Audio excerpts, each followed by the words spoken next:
Hi hello ನಮಸ್ಕಾರ, welcome back to one more new vlog. ಇವತ್ತು ನಾವು ಹೊಸಕೋಟೆಗೆ ಹೋಗ್ತಾಯಿದ್ವಿ, MPJ ಹಾಸ್ಪಿಟ್ಲಿಗೆ. ನನಗೆ ಸ್ವಲ್ಪ ಅಲ್ಲಿ ಫಿಲ್ಲಿಂಗ್ ಮಾಡಿಸ್ಬೇಕಿತ್ತು, ಅದಕ್ಕೆ ಅಪಾಯಿಂಟ್ಮೆಂಟ್ ತೊಗೊಂಡಿದ್ವಿ. ಹೋಗ್ತಾ ಇದ್ದೀವಿ ಎಲ್ಲರೂ, ನಾವು 4 ಜನನೂ ಹೋಗ್ತಾ ಇದ್ದೀವಿ. ಅಂದರೆ ನನ್ನ ಮಗನಿಗೆ ವೆದರ್ ಸರಿ ಇಲ್ವಲ್ಲ, ಅದಕ್ಕೆ ಸ್ಕೂಲಲ್ಲೇ ರಜಾ ಕೊಟ್ಟಿದ್ದರು. ಬಟ್ ನನ್ನ ಮಗಳಿಗೇನು ರಜಾ ಕೊಟ್ಟಿರಲಿಲ್ಲ, ಅವಳಿಗೆ ತಲೆನೋವು ಅಂತ ಇದ್ಲು. ಹಾಗೆ ನಾವು ಹೇಗಿದ್ರು ಹೋಗ್ತಾ ಇದ್ದೀವಲ್ಲ ಹಾಸ್ಪಿಟ್ಲಿಗೆ ಅಂತೇಳ್ಬಿಟ್ಟು ಅವಳು ರಜಾ ಹಾಕ್ಸ್ಕೊಂಡು ಹಾಗೆ ತೋರಿಸೋಣ ಅಂತ ಕರ್ಕೊಂಡು ಹೋಗ್ತಾ ಇದ್ದೀವಿ. ಆ್ಯಕ್ಚುಲಿ ಇದಕ್ಕೆ ಮುಂಚೆ ನಾನು ಮಾಲೂರಲ್ಲಿ ಒಂದು ಟೈಮು ಅಲ್ಲಿ ಫಿಲ್ಲಿಂಗ್ ಮಾಡಿಸಿದ್ದೆ. ಮತ್ತು ಇನ್ನೊಂದು ಅಲ್ಲೂ ಅವ್ರು ತೆಗಿಬೇಕು ಅಂತ ಹೇಳಿದರು. ಬಟ್ ಅಲ್ಲಿ ನಾವು ಇಲ್ಲಿ ತೆಗಿಯೋದಿಲ್ಲ, ನೀವು ಎಲ್ಲಾದರೂ ಬೇರೆ ಕಡೆ ತೆಗೆಸ್ಕೊಳ್ಳಿ ಅಲ್ಲೂ ಅಂತ ಹೇಳಿದರು. ಅದಕ್ಕೋಸ್ಕರ ನಾವು ಇಲ್ಲಿ MPJ ಹಾಸ್ಪಿಟ್ಲಲ್ಲೇ ಬಂದು ತೆಗೆಸ್ಕೊಂಡಿದ್ವಿ.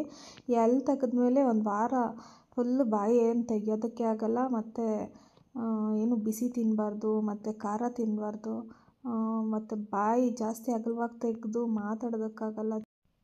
ಬಟ್ ಅಲ್ಲಿ ಫಿಲ್ಲಿಂಗ್ ಮಾಡಿಸಿದ್ರೆ ಮಾತ್ರ ಈ ಥರ ಏನೂ ಇರೋದಿಲ್ಲ. ಬಟ್ ಒಂದು 1 ಅವರ್ 1.5 ಅವರ್ ಏನೂ ತಿನ್ನಬಾರ್ದು ಅಂತ ಹೇಳ್ತಾರೆ ಅಷ್ಟೇ. ಇವತ್ತು ನನಗೆ ಅಲ್ಲೂ ಪರ್ಮನೆಂಟಾಗಿ ಏನು ಫಿಲ್ಲಿಂಗ್ ಮಾಡಲಿಲ್ಲ, ಯಾಕಂತಂದರೆ ಸ್ವಲ್ಪ ಉಳ್ಕಲ್ಲಿ ಡೀಪಾಗಿ ಹೋಗಿದೆ ಅಂತ ಹೇಳ್ಬಿಟ್ಟು ಟೆಂಪರರಿಯಾಗಿ ಮಾಡಿ ಕಳಿಸಿದ್ರು. ನೆಕ್ಸ್ಟು ಇನ್ನೊಂದು 20 ಡೇಸ್ ಏನು ನೋವು ಬಂದಿಲ್ಲ ಅಂತಂತಂದರೆ ಮತ್ತೆ ಬನ್ನಿ ಪರ್ಮನೆಂಟ್ ಫಿಲ್ಲಿಂಗ್ ಮಾಡ್ತೀವಿ ಅಂತ ಹೇಳಿ ಟೆಂಪರರಿಯಾಗಿ ಮಾಡಿ ಕಳಿಸಿದ್ರು. ಇಲ್ಲೇನೋ MPJ ಹಾಸ್ಪಿಟಲ್ ಇವಾಗ ಫುಲ್ ರಿನೋವೇಷನ್ ಮಾಡ್ತಾಯಿದ್ದಾರೆ ಎಲ್ಲ. ಇವಾಗ OPD ಎಲ್ಲ ಹಿಂದೆ ಮಾಡಿಬಿಟ್ಟಿದ್ದಾರೆ.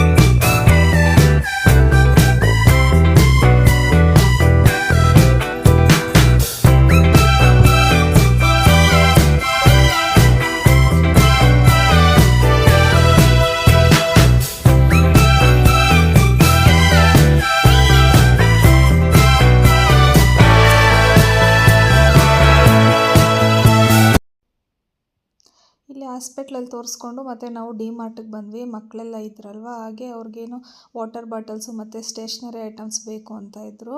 ಹಾಗೆ ನನಗೂ ಮನೆಗೆ ಸ್ವಲ್ಪ ಮ್ಯಾಟ್ಸು ಇದೆಲ್ಲ ತೊಗೊಳೋದು ಬೇಕಾಗಿತ್ತು, ಅದಕ್ಕೋಸ್ಕರ ಡಿ-ಮಾರ್ಟಿಗೆ ಬಂದ್ವಿ. ನಾವೇನು ರೆಗ್ಯುಲರಾಗಿ ಏನು ಡಿ-ಮಾರ್ಟಿಗೆ ಬರೋದಿಲ್ಲ, ಒಂದು ವರ್ಷಕ್ಕೊಂದು ಟೈಮು ಈ ಥರ ಬರ್ತೀವಿ ಅಷ್ಟೇ. ನಾವು ರೆಗ್ಯುಲರಾಗಿ ದಿನಸಿ ಎಲ್ಲ ಇಲ್ಲೇ ನಮ್ಮೂರು ಬೌಂಡ್ರಿಯಲ್ಲೇ ತೊಗೊಳ್ಳೋದು. ನಾವು ಡಿ-ಮಾರ್ಟ್ಗೆ ಹೋಗಿದ್ದು ಮಂಗಳವಾರ. ಅವತ್ತೇನು ರಶ್ ಇರಲ್ಲ, ಫುಲ್ ಖಾಲಿ ಇರುತ್ತೆ ಅಂತ ಅಂದ್ಕೊಂಡೋದ್ವಿ. ಬಟ್ ಅವತ್ತು ಫುಲ್ ರಶ್ ಇತ್ತು. ಕೆಳಗಡೆ ಮಾತ್ರ ಜನ ಜಾಸ್ತಿ ಇದ್ದರು, ಯಾಕಂತಂದರೆ ಕೆಳಗಡೆ ಎಲ್ಲ ದಿನಸಿ ತೊಗೊಳ್ಳೋರು ಜಾಸ್ತಿ ಇದ್ದರು. ಮೇಲೆ ಎಲ್ಲ ಬಟ್ಟೆ ಮತ್ತು ಆಟ ಸಾಮಾನು, ಕಿಚನ್ ಐಟಮ್ಸು ಇದಿತ್ತು. ಮೇಲೆ ಏನು ಅಷ್ಟೊಂದು ರಶ್ ಇರಲಿಲ್ಲ, ಕೆಳಗಡೆ ಜಾಸ್ತಿ ರಶ್ ಇತ್ತು.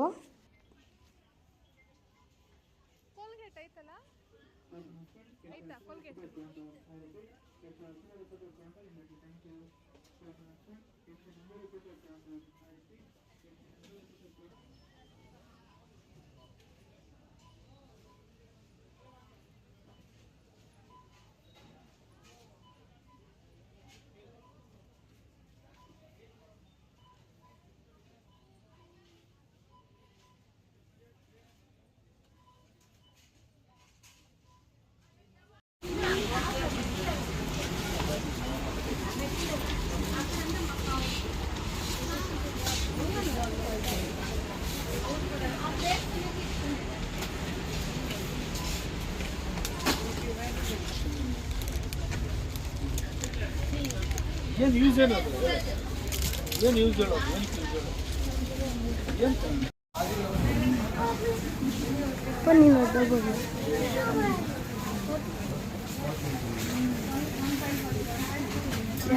ಕಡಲೆ ಬೀಜ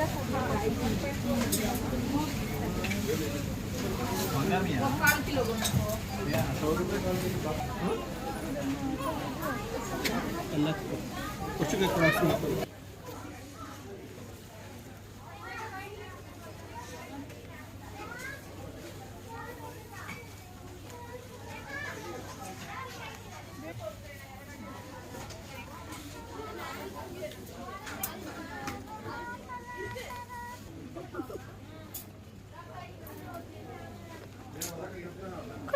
ಅಡ್ಡ ಇಟ್ಟ ಇವಾಗ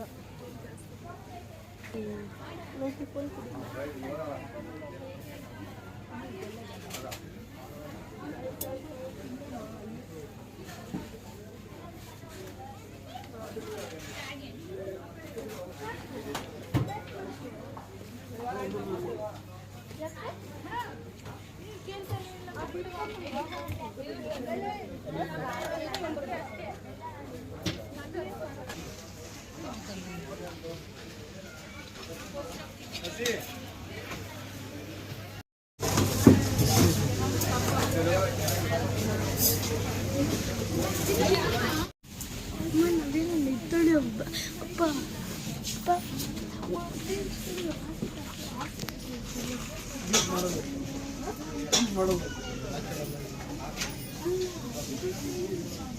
ಯಾವ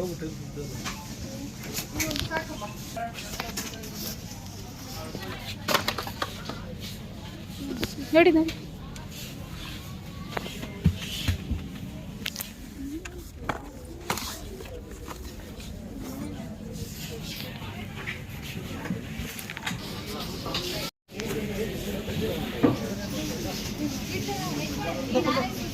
ಶಾಂಪು ಡ್ಯಾಡಿ ಇಲ್ಲೇ ತಗೊಂಡು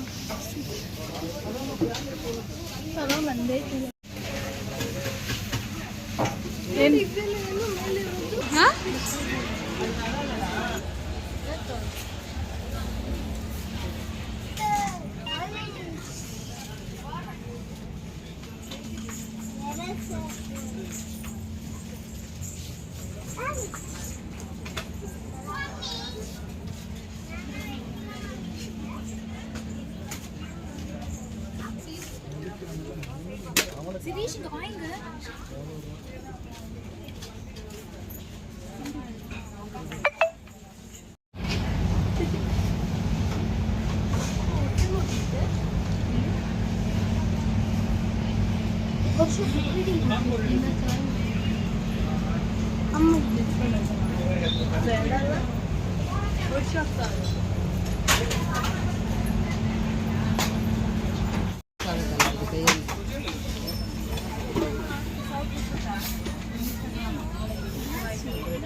ಇದು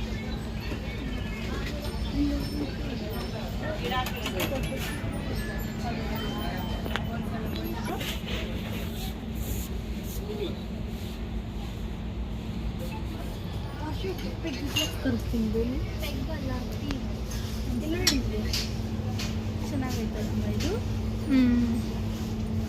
70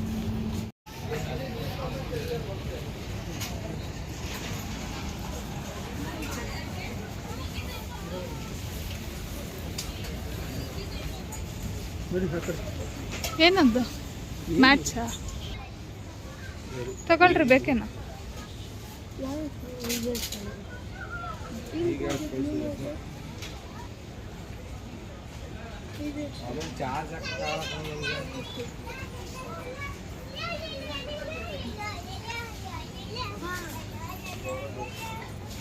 ಗ್ಲಾಸಾ ಎಲ್ಲಿ ಏನಿದು ಗ್ಲಾಸ ಇದು ಗ್ಲಾಸ್ ಯಾರು ತಗೊಂತಾರೆ ಸುಮ್ಮನೆ ಶೋಕ್ ಇದು ಮಮ್ಮಿ ಉಪ್ಪು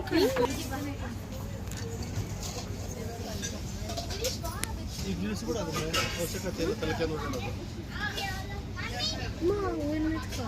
ಯಾವುದು ಸ್ಪೂನ್ಸ್ ಮನೆ ಒಳಗೆ ಐತಿ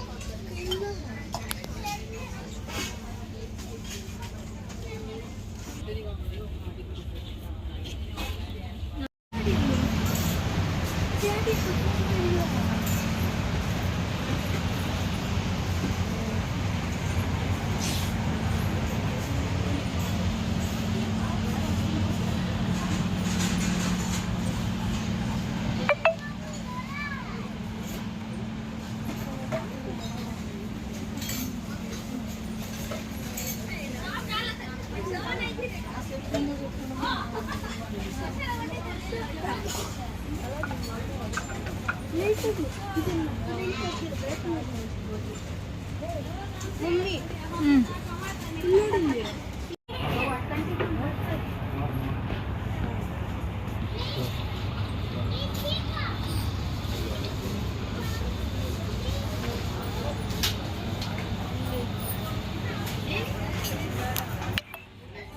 ಅದೇ ನಾರ್ಮಲೇ ಹೋಗಿಲ್ಲ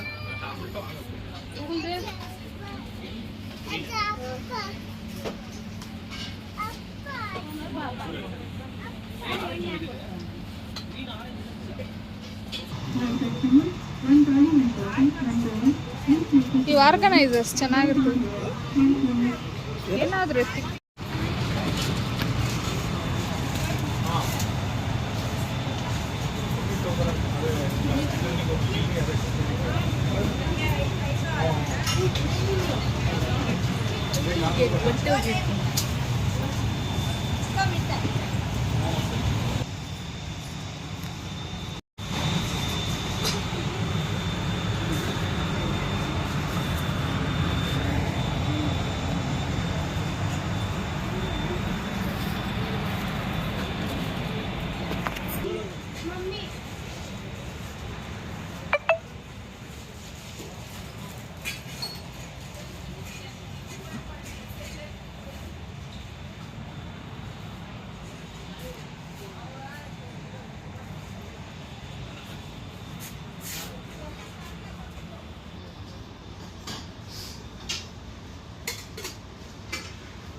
ಹಿಂಗೆ ಸೈಜ್ ಬಟ್ ಜರ್ಕಿನ್ ನಿಂಗೆ ಕತ್ತದಿಕ್ಕ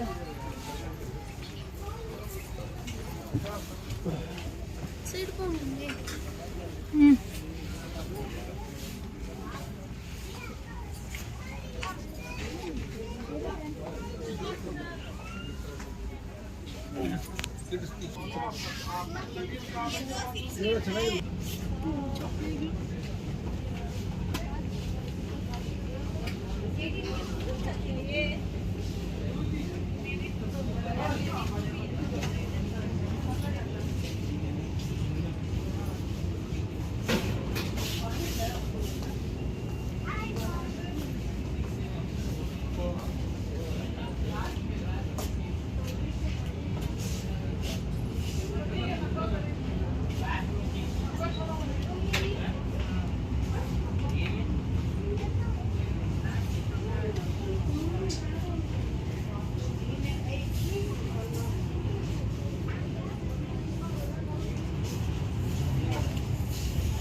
फुटवेयर ला ना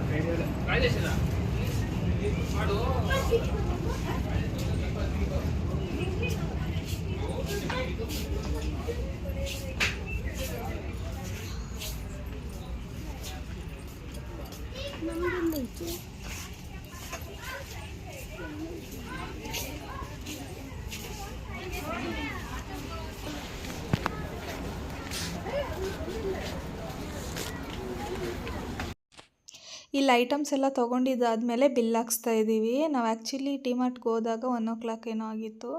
ಮತ್ತು ಎಲ್ಲ ಶಾಪಿಂಗ್ ಮಾಡಿಕೊಂಡು ಹೊರಗಡೆ ಬರೋಷ್ಟರಲ್ಲಿ 3 ಗಂಟೆ ಆಗೋಗಿತ್ತು. ಅಷ್ಟೊತ್ತಿಗೆ ಎಲ್ಲರಿಗೂ ಹೊಟ್ಟೆ ಹಸಿತಾ ಇತ್ತು. ಮತ್ತು ಇಲ್ಲೆಲ್ಲ ಬಿಲ್ ಹಾಕ್ಸ್ಕೊಂಡು ನೆಕ್ಸ್ಟು ನಾವು ಊಟ ತಿನ್ನೋದಕ್ಕೆ ಹೋದ್ವಿ. ಅವತ್ತು ಮಂಗಳವಾರ ಆಗಿದ್ದರಿಂದ ಮಕ್ಕಳು ನಾನ್ ವೆಜ್ ಬೇಕು ಅಂತ ಹೇಳಿದ್ರು. ಅದಕ್ಕೋಸ್ಕರ ಮಂಡಿಪೇಟೆ ಪಲಾವ್ ಅಂತ ಹೋಟೆಲ್ ಹೆಸರು. ಇಲ್ಲಿ ಬಿರಿಯಾನಿ ಮತ್ತು ಕಬಾಬ್ ತುಂಬ ಚೆನ್ನಾಗಿ ಮಾಡ್ತಾರೆ. ಇಲ್ಲಿ 4 ಜನಕ್ಕೂ ಸೇರಿಸಿ 2 ಪ್ಲೇಟ್ ಬಿರಿಯಾನಿ ಮತ್ತು 1 ಪ್ಲೇಟ್ ಕಬಾಬ್ ತೊಗೊಂಡ್ವಿ ಅಷ್ಟೇ. ಯಾಕಂದರೆ ಮಕ್ಕಳು KFC ಬೇಕು ಅಂತ ಹೇಳ್ತಾಯಿದ್ರು. ಇನ್ನು ಇಲ್ಲಿ ಹೊಟ್ಟೆ ತುಂಬ ಬಿರಿಯಾನಿ ತಿಂದರೆ KFC ತಿನ್ನೋದಕ್ಕಾಗಲ್ಲ ಅಂತ ಹೇಳ್ಬಿಟ್ಟು ಜಸ್ಟ್ 1-2 ಪ್ಲೇಟ್ ಬಿರಿಯಾನಿ ತೊಗೊಂಡು ಎಲ್ಲ ಶೇರ್ ಮಾಡ್ಕೊಂಡು ತಿಂದು ನೆಕ್ಸ್ಟು KFC ತೊಗೊಂಡ್ರು.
ಇನ್ನು ಶಾಪಿಂಗ್ ಎಲ್ಲ ಮುಗಿಸ್ಕೊಂಡು ಮನೆಗೆ ಬರೋಷ್ಟೊತ್ತಿಗೆ ಸಂಜೆ ಆಗೋಗಿತ್ತು. ಮನೆಗೆ ಬಂದು ಸ್ವಲ್ಪ ಹೊತ್ತು ರೆಸ್ಟ್ ಮಾಡಿ ಮತ್ತು ಕಾಫಿ ಮಾಡಿಕೊಂಡು ಕೊಡಿದ್ವಿ. ಇಷ್ಟೇ ಈ ವ್ಲಾಗ್ ಇಷ್ಟ ಆಗಿದ್ದರೆ ಪ್ಲೀಸ್ ಲೈಕ್ ಮಾಡಿ, ಶೇರ್ ಮಾಡಿ, ಸಬ್ಸ್ಕ್ರೈಬ್ ಮಾಡಿ. Thank you for watching.